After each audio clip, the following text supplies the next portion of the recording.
નમસ્કાર મિત્રો, અત્યારે ગુજરાતના તમામ લોકો વરસાદની વાટ જોઈ રહ્યા છે. એટલે આજે હવામાન વિભાગે ગુજરાતમાં આગામી 7 દિવસ સુધી ભારે વરસાદ પડવાની આગાહી કરી છે.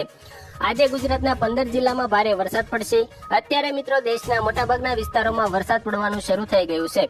એટલે હવે ગુજરાતમાં પણ વરસાદ શરૂ થવાનો છે. તો આજે આપણે આ વિડીયોમાં હવે ગુજરાતમાં ચોમાસું ક્યારે આવશે તે અંગેના તમામ હવામાન સમાચારો વિશે વાત કરીશું. અને જો તમે અમારી આ YouTube ચેનલ પર નવા છો તો ચેનલને સબસ્ક્રાઇબ જરૂરથી કરી દેજો અને આ વિડીયોને તમારી એક લાઈક જરૂરથી આપી દેજો. તો મિત્રો, સૌપ્રથમ ગઈકાલે ગુજરાતના અમુક વિસ્તારોમાં તોફાની વરસાદ પડ્યો, જેના અમુક દ્રશ્યો પણ તમે જોઈ શકો છો. તોફાની પવન સાથે ધોધમાર વરસાદ નોંધાયો હતો. હવે આજે કયા કયા વિસ્તારોમાં વરસાદ પડશે તે અંગેના સમાચારો જાણીએ. તો મિત્રો, આજે સૌરાષ્ટ્ર પંથકોમાં પશ્ચિમ બાજુના દરિયા કિનારાના વિસ્તારોમાં અત્યારે ભારે વરસાદ જોવા મળી રહ્યો છે. એટલે આજે રાત્રિ સુધીમાં આ વિસ્તારોમાં ભારે વરસાદ પડી શકે છે. ત્યારબાદ સુરત આસપાસના વિસ્તારોમાં પણ વરસાદ આવી શકે છે. અત્યારે ગુજરાતના અરબ સાગરના વિસ્તારોમાંથી તોફાની વરસાદ ઝડપથી આગળ વધી રહ્યો છે, જેના કારણે હવે ટૂંક સમયમાં ગુજરાતમાં ચોમાસા ઋતુનો વરસાદ શરૂ થઈ જશે. આજે અંબાલાલ પટેલે આગાહી કરતા જણાવ્યું છે કે ગુજરાતમાં હવે આગામી 10 જૂન સુધીમાં તોફાની વરસાદ અને ચોમાસું શરૂ થવાની સંભાવના છે. મિત્રો, ત્યાર પછી વાત કરીએ તો અત્યારે ચોમાસું કેરળથી આગળ વધીને મહારાષ્ટ્રના ભાગો સુધી પહોંચી ગયું છે અને અત્યારે ચોમાસું ગુજરાતથી લગભગ 400 કિલોમીટર દૂર છે. એટલે હવે ચોમાસું મહારાષ્ટ્રથી આગળ વધીને આગામી 7 દિવસમાં ગુજરાતમાં પહોંચી જશે. એટલે ગુજરાતમાં 12 થી 15 જૂન સુધીમાં ચોમાસું શરૂ થાય તેવી આગાહી આજે હવામાન વિભાગે કરી છે. આજે હવામાન વિભાગે ગુજરાતના તમામ ખેડૂતોને સાવધાન રહેવાની સૂચના આપી છે, કારણ કે મિત્રો ગુજરાતમાં ચોમાસું શરૂ થશે તેની સાથે મોટું વાવાઝોડું પણ આવશે. એટલે ગુજરાતમાં વરસાદની સાથે તોફાની પવન પણ ફૂંકાઈ શકે છે. એટલે આ વાવાઝોડાનો વરસાદ વાવણીમાં મોટું નુકસાન લાવી શકે છે. એટલે ગુજરાતના તમામ ખેડૂતો સાવધાન થઈ જજો. અત્યારે ગુજરાતના અમદાવાદ નજીક અને રાજસ્થાનના ભાગોમાં ભારે હવાનું વંટોળ શરૂ થઈ ગયું છે, જેના કારણે ભારે પવન સાથે વરસાદ પડી શકે છે. આજે ગુજરાતના સૌરાષ્ટ્રના ભાગો તથા અમદાવાદ આસપાસના વિસ્તારોમાં અને કચ્છના ભાગોમાં ભારે વરસાદ પડવાની સંભાવના છે. મિત્રો, ત્યાર પછી આજે હવામાન વિભાગે એક મોટી આગાહી જાહેર કરી છે, તેના ઉપર એક નજર કરીએ. તો મિત્રો, ચોમાસું કેરળમાં ભલે 3 દિવસ મોડું આવ્યું, પણ તેના આગમન પછી રોકેટ ગતિએ દેશના અન્ય રાજ્યોમાં આગળ વધી રહ્યું છે.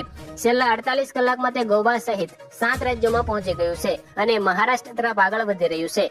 કેરળના દરિયાકાંઠાના વિસ્તારોમાં ચોમાસું ટકરાયા પછી તે 24 કલાકમાં 4 રાજ્યોમાં પહોંચી ગયું હતું અને 48 કલાકમાં 7 રાજ્યોને આવરી લીધા હતા.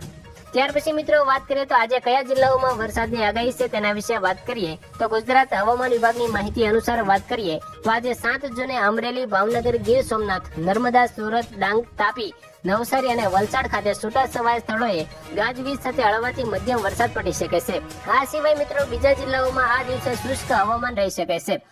ત્યાર પછી મિત્રો, સમુદ્રમાં સર્જાશે 2 નવી સિસ્ટમ. તો તેના વિશે વાત કરીએ તો અંબાલાલ પટેલના જણાવ્યા અનુસાર આગામી સમયમાં સમુદ્રમાં 2 મોટી સિસ્ટમ સક્રિય થવા જઈ રહી છે.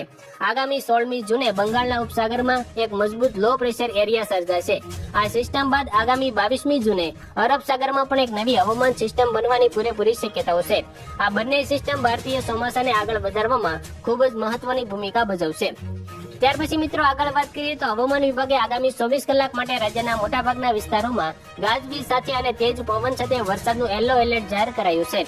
બનાસકાંઠા, પાટણ, મહેસાણા, સાબરકાંઠા, ગાંધીનગર, અરવલ્લી, ખેડા, અમદાવાદ, આણંદ, પંચમહાલ, દાહોદ અને મહીસાગરમાં 40 થી 50 કિલોમીટર પ્રતિ કલાકની ઝડપે પવન ફૂંકાવાની સાથે વીજળીના કડાકા ભડાકા અને મધ્યમ વરસાદ પડવાની શક્યતા હવામાન વિભાગે વ્યક્ત કરી છે. મિત્રો, ત્યાર પછીના સમાચારો અંગે જો વાત કરીએ તો દક્ષિણ પશ્ચિમ ચોમાસું અરબી સમુદ્રના ગોવા અને કર્ણાટક તરફ આગળ વધી રહ્યું છે, જેના કારણે આગામી દિવસોમાં ગુજરાતમાં પણ તેની અસર જોવા મળશે.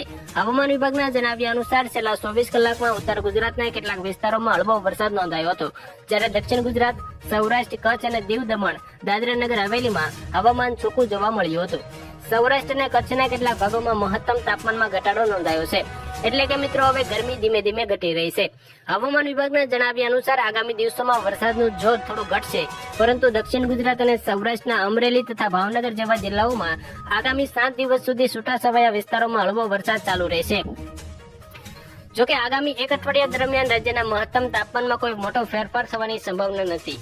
હવામાન વિભાગે આગામી 24 કલાક માટે રાજ્યના મોટાભાગના વિસ્તારોમાં ગાજવીજ અને તોફાની પવન સાથે વરસાદનું રેડ એલર્ટ જાહેર કરાયું છે.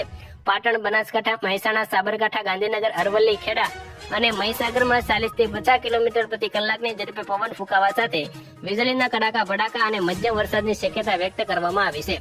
ઉત્તર ગુજરાત, મધ્ય ગુજરાત અને કચ્છ સહિતના વિસ્તારોમાં વાતાવરણ સંપૂર્ણ સૂકું થઈ જશે. જોકે દક્ષિણ ગુજરાતના દરિયાકાંઠાના વિસ્તારોમાં ભારે પવન સાથે વરસાદ જોવા મળી શકે છે. મિત્રો, ત્યાર પછી વાત કરીએ તો ગુજરાતમાં એક તરફ કાળઝાળ ગરમી યથાવત છે તો બીજી તરફ હવામાન વિભાગે રાજ્યના અનેક વિસ્તારોમાં વરસાદની આગાહી વ્યક્ત કરી છે.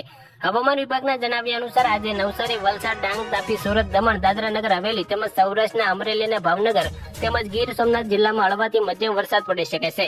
રાજ્યમાં હાલમાં સાયક્લોનિક સર્ક્યુલેશન અને વેસ્ટર્ન ડિસ્ટર્બન્સ સક્રિય હોવાથી આગામી 7 દિવસ દરમિયાન વિવિધ વિસ્તારોમાં વરસાદી માહોલ રહેવાની શક્યતા છે. આ સિસ્ટમોના કારણે દક્ષિણ ગુજરાત અને સૌરાષ્ટ્રના કેટલાક વિસ્તારોમાં ગાજવીજ સાથે વરસાદ પડી શકે છે.